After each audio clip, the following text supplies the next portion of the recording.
Think the deaths in the first few episodes of 1923 were a lot? Just wait until you see the chaos that unfolds in episode 6. The last 2 episodes of 1923 felt a bit slow, to be honest, aside from Alexandra's relentless journey to reunite with Spencer. Spencer's drawn-out trip home took center stage, and I can't say I was a fan of how long it dragged on. But it looks like Taylor Sheridan heard my complaints because episode 6 finally picks up the pace. The question is, should I be relieved that things are finally moving forward, or devastated by the gut-wrenching losses that come with it? Teonna Rainwater remains on the run, pursued by Father Renault and Marshall Kent. Meanwhile, Alexandra struggles on her way to Montana. Spencer Dutton faces obstacles of his own when he's detained in Texas by Marshal Mamie Fawcett.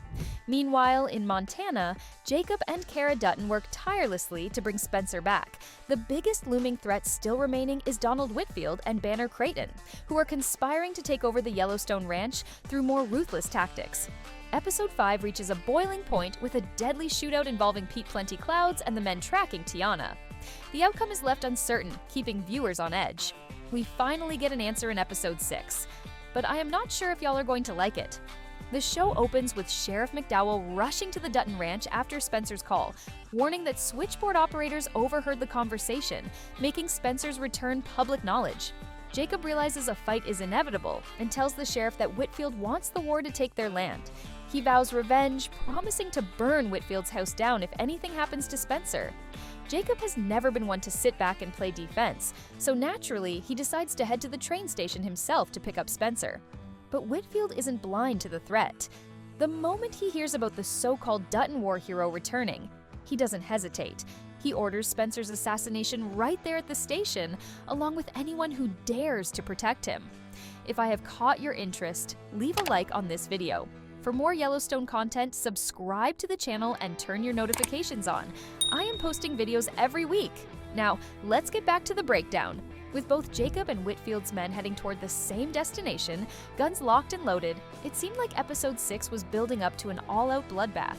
But Sheridan throws in one more gut punch before the inevitable war kicks off.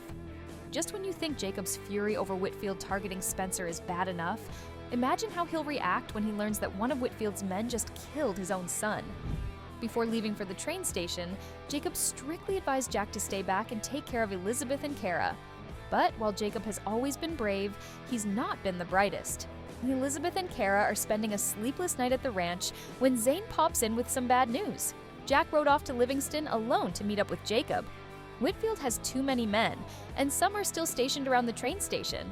One of his men, who goes by the name Clyde, is apparently as ruthless as Whitfield himself. It wasn't Jack's lucky day because this is the man who spots him near the train station. Unlike his father, Jack doesn't think the worst of people, mistaking Clyde for a livestock agent and letting his guard down. Clyde asks about Spencer, and Jack, full of confidence, brags that there's no one better with a gun, except maybe himself. That's his last mistake. Clyde shoots him in the chest, then coldly finishes him off, saying, "If you're a close second, I'm not much worried about the first." Just like that, Jack Dutton is dead. Jack's death is a shocking blow, not just because he died before the finale, but because of who pulled the trigger. Clyde, of all people, of all the threats looming over the Duttons, it's Banner's henchman who takes out one of their own. Can I just say poor Elizabeth? This girl has been through it all, and now she will find out that her partner was murdered right after finding out they were having a child. She cannot catch a break, and I feel for her deeply. But with Spencer's return looming and Jacob already gearing up for war, this isn't just another loss, it's fuel for a bloodbath.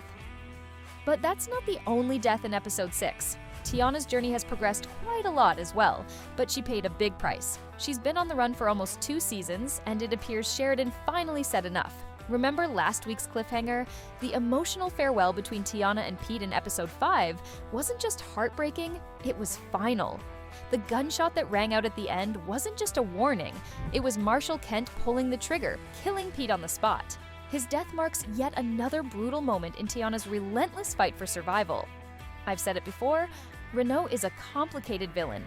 He's been running with the worst kind of people, yet he's made it clear more than once that he doesn't share their ideology. But does that really matter when his actions say otherwise? He's still the same ruthless man who brutalized Teonna and hunted her down alongside the very killers he now pretends to condemn. Renaud ambushes them in their sleep. Runs his horse reaches for his gun but is shot first. With Teonna at his mercy, Renaud demands she confess her sins before he kills her. She refuses. He pulls the trigger, but the gun jams. Teonna didn't have much time, but her brain has always been her greatest weapon. She spent years outsmarting predators, first at the boarding school and then on the run. Seizing the moment, she hurls burning coals into his face and stabs him repeatedly. As he writhes in pain, she grabs the gun and unloads every bullet into him. That's it. Father Renaud is dead, granting Teonna the freedom she's fought so hard for. But at what cost? The man who risked everything to protect her is gone. She should feel relief, even triumph, but all she feels is grief. Teonna collapses, overruns his horse's lifeless body, screaming, because she may have won the battle, but she's lost yet another piece of herself. At the very least, she's a free woman, and if anyone understands that freedom comes at a price, it's Teonna. She's lost too much, but she's still standing. With Renaud gone, it's unlikely the boarding school will keep chasing her. He was the one with the personal vendetta. Now, there's no one left to hunt her. Teonna walks free. For now. However, I still wonder about those wanted posters and any lingering bounty hunters that she may have to deal with in the future. I can't imagine it's as simple as killing Renaud. I guess we'll have to wait and see.